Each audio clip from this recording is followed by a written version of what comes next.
An unstable spring weather system spawned powerful tornadoes in the U.S. Midwest and Ohio River Valley, killing at least 25 people in Kentucky and Missouri and causing widespread damage to homes and property, state and local officials said on Saturday, May 17th. The storm originally hit Scott County, 130 miles south of St. Louis on Friday, killing at least 5. 38 people were injured and 5,000 properties were damaged, according to Mayor Kara Spencer. The governor and I just got done surveying some of the hardest hit areas here. The devastation is truly tremendous. We've gathered folks here today, but as I said, we are just a city that's really grieving. We know as of right now, the death toll is unfortunately at 5, but we know that hasn't changed since last night. That's a good thing. We know that as of right now, this morning, 38 people have been reported injured.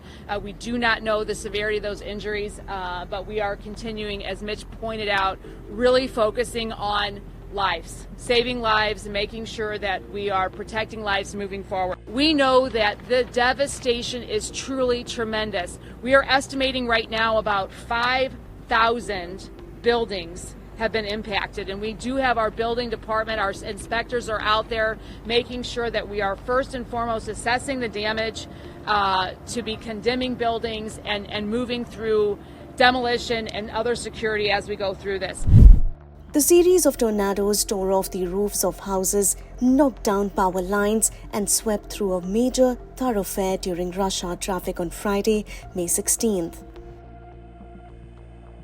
At least half a dozen tornadoes touched down in Missouri and neighboring Illinois, and other severe weather stretched all the way to the Atlantic coast, including another tornado reported in New Jersey. Several people were taken to hospital. St. Louis Fire Department said 3 people had to be rescued after part of the nearby Centennial Christian Church collapsed. One of those people died. Rescuers were searching for survivors all night and into the morning, the sheriff's office said. An emergency shelter was set up at a local high school and donations of food and other necessities were arriving.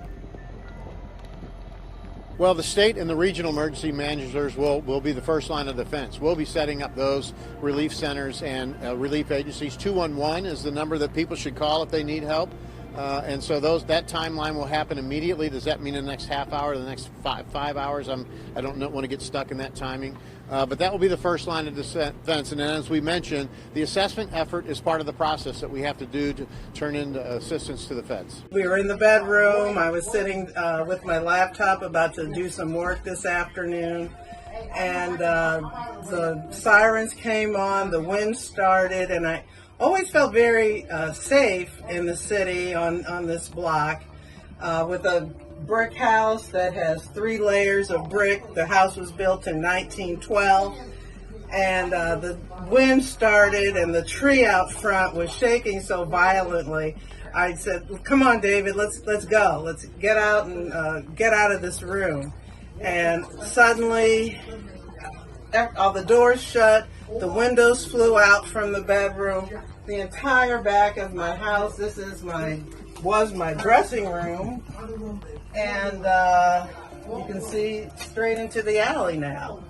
And also downstairs, my kitchen wall, dining room wall, the bedroom wall over here, completely gone.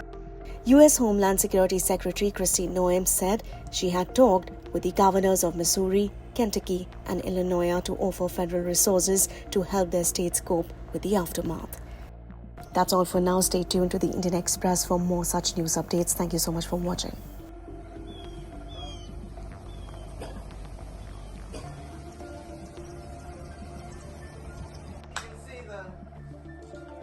My plan this weekend, I bought some more flowers.